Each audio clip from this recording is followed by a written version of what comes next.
امام حسن مجتبی، یہ امام حسن امام حسین کے بھی پیر و مرشد ہیں۔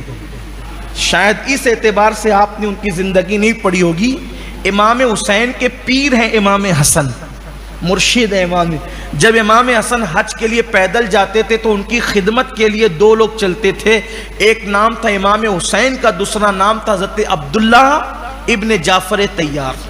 یہ اتنی بڑی ہستیاں ان کی خادم بن کے ان کے ساتھ چلتی تھی۔ کیا ہستی ہوگی امام حسن، اور کیا ہستی ہے؟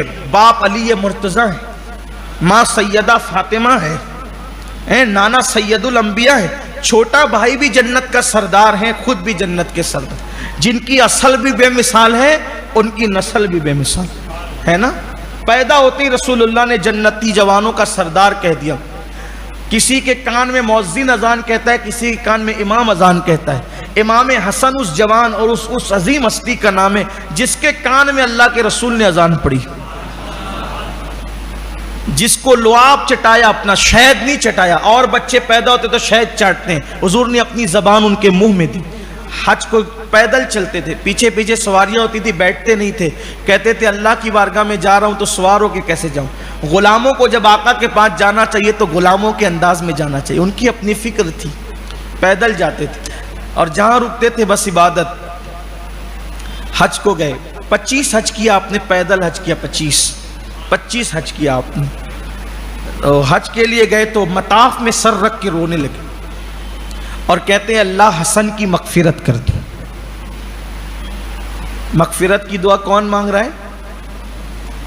اماموں کا امام، پیروں کا امام، پیروں کا پیر، جنتی جوانوں کا سردار۔ جنت جس کے گھر سے بٹتی ہے، میرا ایمان ہے حسن کا گھر وہ گھر ہے جہاں سے جنت بٹتی ہے، جہاں سے معرفت چلے، جہاں سے طریقت چلے، جہاں سے حقیقت چلے، جن کے گھر سے جنت تقسیم ہو۔ امام حسن مجتبی سر سجدے میں رکھ کے کہتے اللہ حسن کی مغفرت کر دے، حسن کی مغفرت کر دے، اور رو رہے ہیں، آنسو گرتے ہیں، داڑھی پہ لگتے ہیں اور زمین پر آتے ہیں۔ کسی نے کہا امام آپ کے والد تو ولیوں کے سردار، آپ کی ماں جنتی عورتوں کی سردار، آپ کے نانا نبیوں کے سردار، آپ اور آپ کے بھائی جنتی جوانوں کے سردار، آپ مغفرت کی دعا کر رہے ہیں۔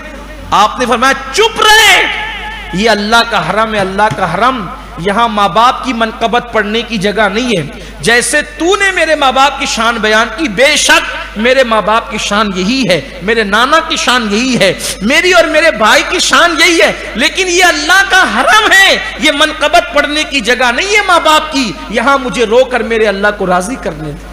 یہ ان لوگوں کی شان تھی جن کے گھر سے جنت بٹتی تھی، وہ مغفرت کی دعائیں کر رہے ہیں، اور یہاں کوئی ٹھکانہ ہی نہیں ہے، اور اپنے آپ کو ہم جنتی ہم جنتی۔ اللہ کے لیے رو لو، اس کی خفیہ تدبیر سے ڈر لو، اس لیے کہ پتہ نہیں کس کے پاس کتنا وقت ہے، مجھے بھی نہیں معلوم میرے پاس کتنا وقت ہے، آپ کو بھی نہیں معلوم آپ کے پاس کتنا وقت ہے۔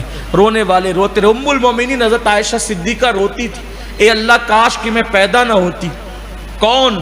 جس کے بستر پہ قرآن نازل ہو رہا ہے وہ روتی تھی، کاش کہ میں پیدا نہ ہوتی، اور پیدا ہوئی تو بچپنے میں مر جاتی تاکہ بھولی بسری ہو جاتی، قیامت کے دن تیری بارگاہ میں کھڑے ہو کر کے جواب دینے سے میں ڈرتی ہوں۔ سیدنا فاروق اعظم رضی اللہ تعالیٰ کہتے کاش کہ میں ایک تنکا ہوتا، کوئی مجھے چولہے میں لگا کر کے جلا دیتا، میرا قصہ تمام ہوتا، اللہ کی بارگاہ میں جواب دینے سے بچ جاتا۔ یہ وہ لوگ ہیں، ہم بے فکر ہیں، بس اپنی مستی میں مست، اپنی دھن میں مست ہیں۔